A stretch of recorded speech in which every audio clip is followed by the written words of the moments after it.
Welcome to the debate. Imagina que diseñas la cámara acorazada perfecta para un banco.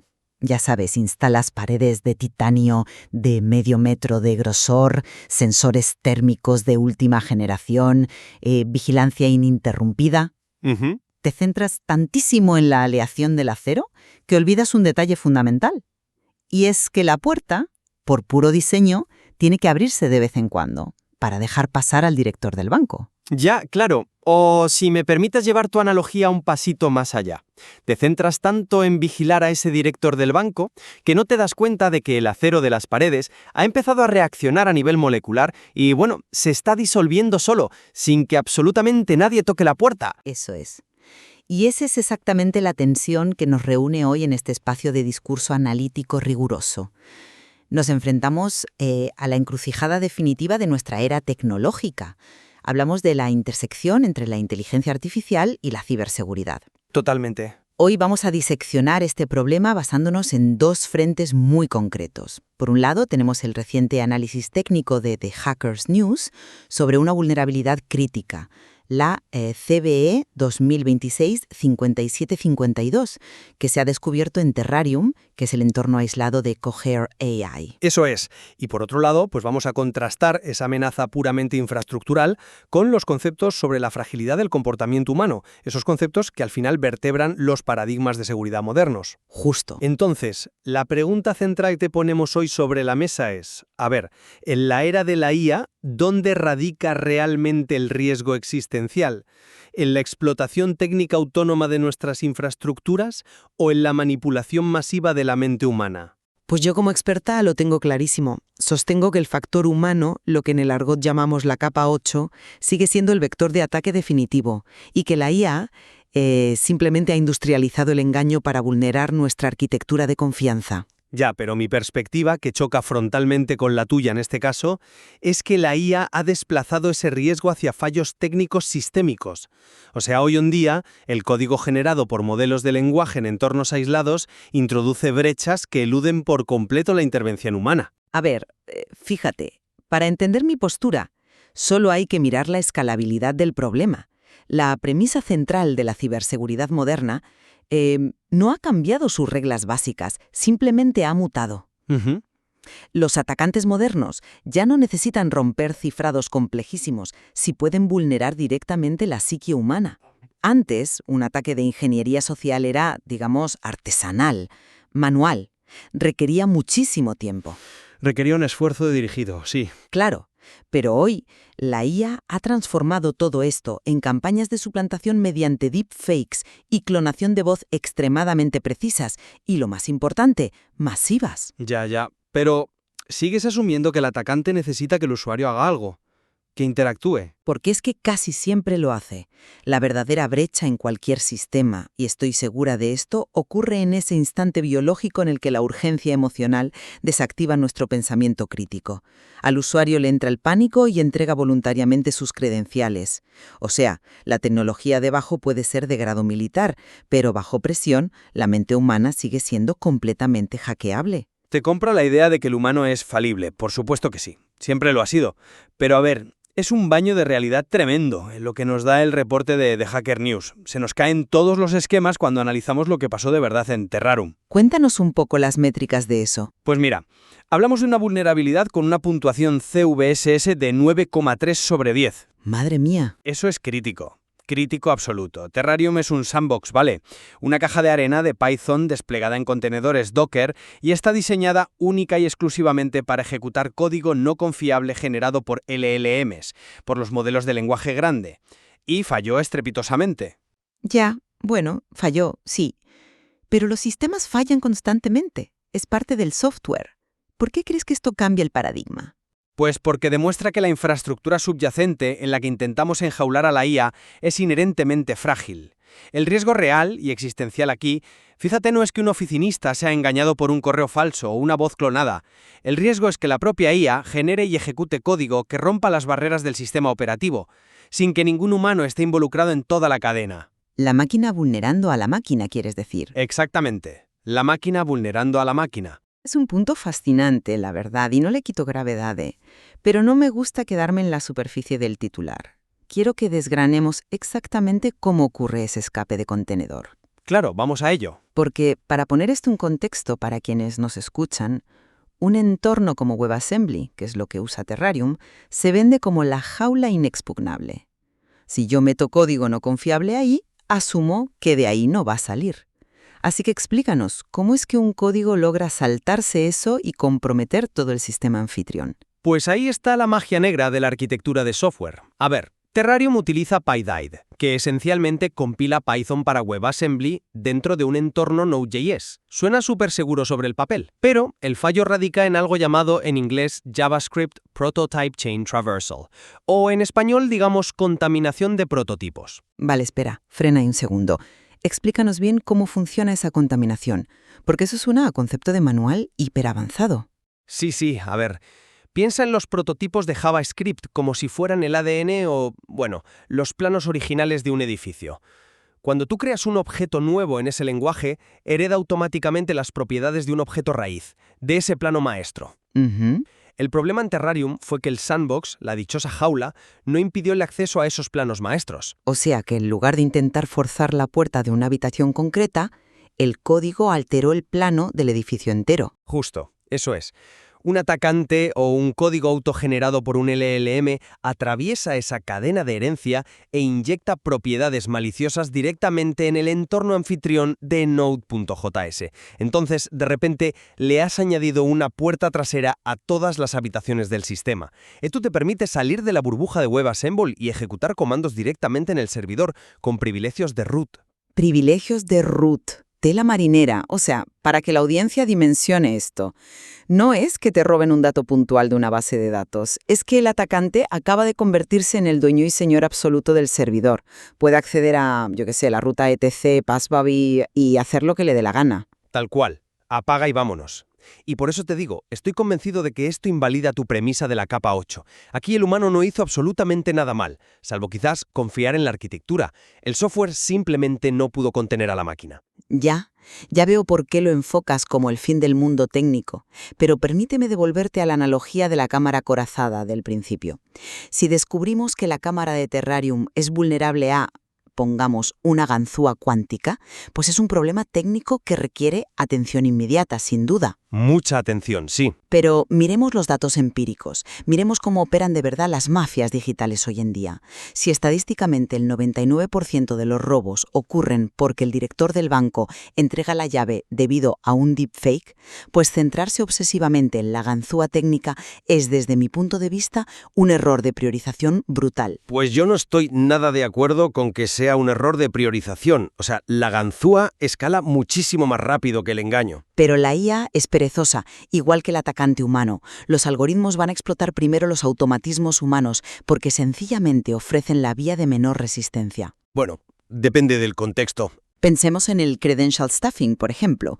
Tiene sistemas automatizados probando millones de contraseñas reutilizadas en microsegundos. La IA no necesita ponerse a buscar una vulnerabilidad arcana de contaminación de prototipos si de repente un desarrollador de la empresa reutiliza la clave de su red social para acceder al panel de administración de Docker. Claro, te lo compro, pero estás asumiendo que el LLM solo es una herramienta pasiva que usa un humano malo. ¿Has considerado el rol dual que están asumiendo estos modelos ahora mismo? ¿A qué te refieres exactamente? Pues a que Cohere AI desarrolló Terrarium precisamente porque los modelos ahora escriben y ejecutan código de forma autónoma. El peligro es bidireccional, fíjate.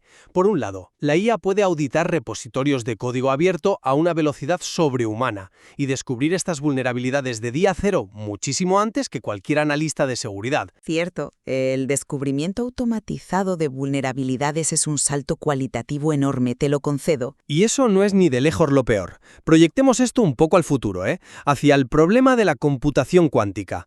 Todo este aislamiento de contenedores de Docker se basa en última instancia en infraestructura criptográfica. ¿Qué pasaría si, en un futuro no muy lejano, el algoritmo de Shor ejecutado en un ordenador cuántico rompe los cifrados asimétricos que hoy protegen las firmas de estos contenedores? ¡Buf!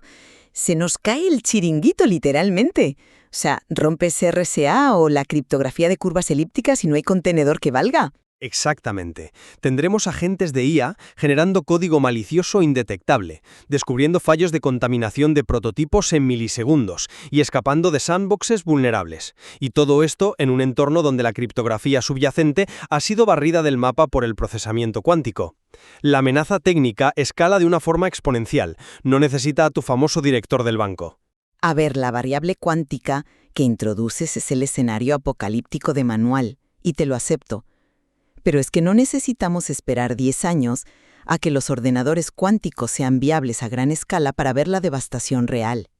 La IA ya está causando estragos hoy, a través de la ingeniería social asistida. ¿Y por qué crees que eso es intrínsecamente más peligroso que un escape de root automatizado en un servidor? Porque la IA no necesita para nada ejecutar comandos root en un servidor. Si puede compilar un perfil hiperdetallado a partir de tu huella digital y básicamente hackearte la cabeza. Ya. El código malicioso más efectivo hoy en día no está escrito en JavaScript, está escrito en lenguaje humano, optimizado por un LLM. Hablamos de campañas donde la IA clona voces para simular un secuestro familiar, analiza redes sociales para hacer grooming a menores o ejecuta un spoofing bancario telefónico impecable. Sí, a ver, son técnicas persuasivas muy potentes, pero... No es solo persuasión, es un secuestro directo de la amígdala. Generan una simulación donde el tono, el contexto profesional y la urgencia son, te diría, matemáticamente perfectos. Frente a esto, el cerebro de la víctima segrega cortisol, entra en modo pánico absoluto y el usuario desactiva todas sus protecciones lógicas. Te aprueba la notificación push del doble factor y ¡hala!, te da la llave. El sandbox más avanzado del mundo no te protege de un administrador de sistemas que está aterrorizado. Lo siento, pero yo sigo sin comprar que esa deba ser nuestra máxima preocupación arquitectónica. El factor humano siempre ha estado ahí y siempre hemos intentado mitigarlo con procesos y protocolos.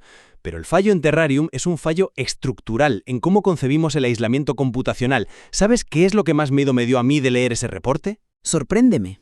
Las mitigaciones propuestas por el CERT-CTC para este CVE son enormemente reveladoras, y te diría que casi trágicas. Nos recomiendan segmentar la red para evitar el movimiento lateral, sugieran poner firewalls de aplicaciones web, los famosos WAFs, y en última instancia recomiendan la medida más drástica de todas: deshabilitar por completo la función que permite a los usuarios enviar código al sandbox. O sea, básicamente, rendirse. Es una rendición incondicional técnica. Total. El reporte advierte explícitamente que el repositorio de Terrarium ya no se mantiene de forma activa. Y claro, cuando un proyecto open source deja de recibir parches en plena era de la IA, falla irremediablemente. No puedes educar o concienciar a un contenedor que está abandonado. Si no apagas la función, te vulneran. Punto. Fíjate, esa recomendación del CERT de simplemente apagarlo me parece el punto exacto donde la mentalidad de seguridad clásica choca de frente contra la pared. Yo cuestiono profundamente que deshabilitar funciones sea una estrategia viable hoy en día. ¿Y qué haces si no? Pues es que en una economía impulsada por la IA, decirle a una empresa no permitas que el LLM ejecute código es como pedirles que apaguen el router de Internet para que no les entre un virus. Es ponerle puertas al campo, no tiene sentido. Entonces, ¿qué propones? ¿Dejar el sistema completamente abierto a una contaminación de prototipos que le regala al atacante un acceso root? No, para nada. Propongo conectar esa segmentación técnica de la que hablas con un concepto mucho más profundo: la defensa en profundidad, mediante la introducción sistemática de fricción. Y esto aplica tanto a la máquina como al humano. Aislar un contenedor Docker vulnerable en una red sin privilegios es estructuralmente el mismo principio que aislar tu bombilla inteligente IoT en una red de invitados en tu casa.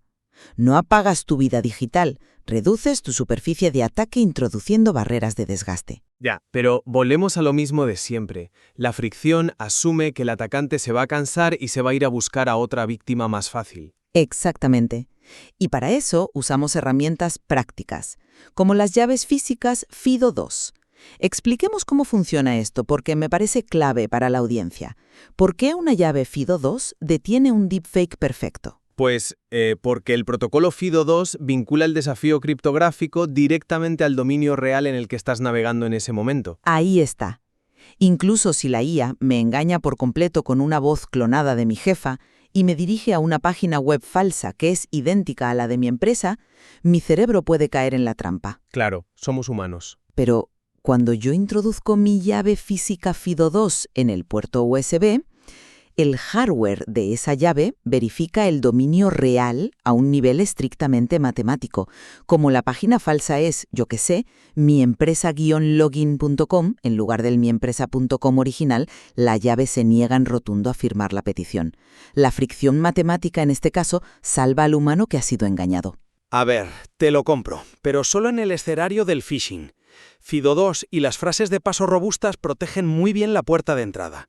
Pero creo que subestimas la asimetría bestial del atacante cuando la IA está ya dentro de la ecuación técnica. ¿A qué te refieres con asimetría aquí? Si el LLM ya ha encontrado una vulnerabilidad en el motor de ejecución de JavaScript, como pasó exactamente en Terrarium, la puerta blindada de la que tú hablas ya no importa en absoluto. ¿Por qué no importa? Sigo teniendo mis credenciales hiperseguras. Porque un ataque de, digamos, man in the browser o la simple extracción de cookies de sesión emulan perfectamente tu sesión que ya está autenticada. Una vez que el atacante logra ejecución de código remoto, un RCE, por un escape de contenedor, te roba la cookie de la sesión que tu maravillosa llave FIDO2 acaba de validar hace 5 minutos. Ya veo por dónde vas. Las defensas estáticas caen como moscas ante exploits dinámicos. Y lo que te decía de la fricción, un botnet impulsado por IA que está probando vulnerabilidades no siente fatiga.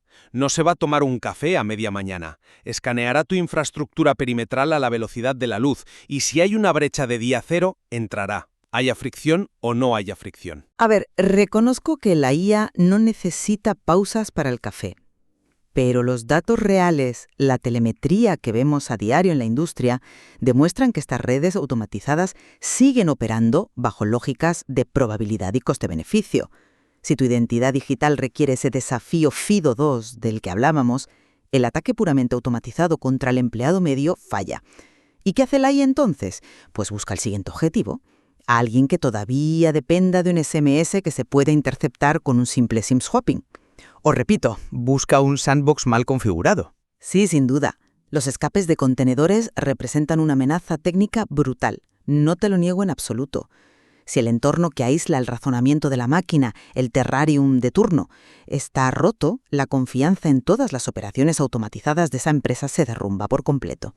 Exceptivamente. Pero yo me mantengo firme en mi tesis original. La superficie de ataque más amplia, la más rentable económicamente para el cibercrimen y la estadísticamente más explotada, sigue siendo la identidad digital.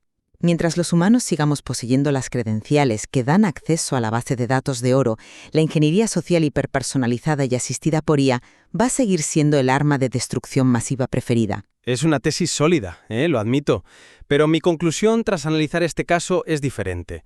Estoy convencido de que la ejecución de código autónomo por parte de los LLMs ha reescrito permanentemente las reglas del juego. El CVE de Terrarium no es una simple anécdota, es el síntoma de un paradigma que aún está en pañales. Introducir código generado por IA directamente en entornos de producción nos expone a vectores de ataque de día cero que trascienden, pero completamente, nuestra capacidad humana de control y de auditoría. O sea que no podemos parchear lo suficientemente rápido para seguirles el ritmo. Es imposible. Ya no dependemos de que tu empleado asustado cometa un error pulsando un enlace malicioso en un correo. Dependemos de que una arquitectura de aislamiento, un sandboxing que igual se diseñó hace 10 años, soporte técnicas de evasión que evolucionan a la velocidad de la máquina. Esto requiere un rediseño desde los mismísimos cimientos de cómo estructuramos la memoria y los permisos en la nube. Y ojo, si no lo hacemos ahora, cuando llegue la computación cuántica será directamente el fin de la privacidad digital tal y como la conocemos. Tela marinera. Es un escenario que asusta. Pero fíjate, escuchándote atentamente, creo que hay un punto en el que ambos convergemos intelectualmente, y de manera bastante rotunda. Y es que el concepto tradicional de perímetro de seguridad, ese castillo con un foso alrededor, ha desaparecido para siempre. Total y absolutamente de acuerdo. Ya sea que hablemos de proteger el entorno de memoria de WebAssembly dentro de un contenedor en un servidor remoto de Amazon, o de proteger la mente de un usuario que de repente se enfrenta a una videollamada por Zoom con un deepfake hiperrealista de su CEO, el resultado práctico es idéntico. La confianza por defecto ya no es una postura viable. Eso es. Asumir que ya estamos comprometidos, lo que llamamos la arquitectura Zero Trust, es el único camino racional que nos queda. Y precisamente por la desaparición definitiva de ese perímetro, es imperativo que estructuremos nuestras defensas desde la base, entendiendo a la perfección tanto la máquina como la mente. Por eso, para aquellos que nos escuchan y buscan comprender los cimientos estructurales de esta protección, y sobre todo cómo reducir esa superficie de ataque y aplicar fricción real en este nuevo mundo impulsado por la IA, os recomiendo encarecidamente una lectura. Muy necesaria, sí.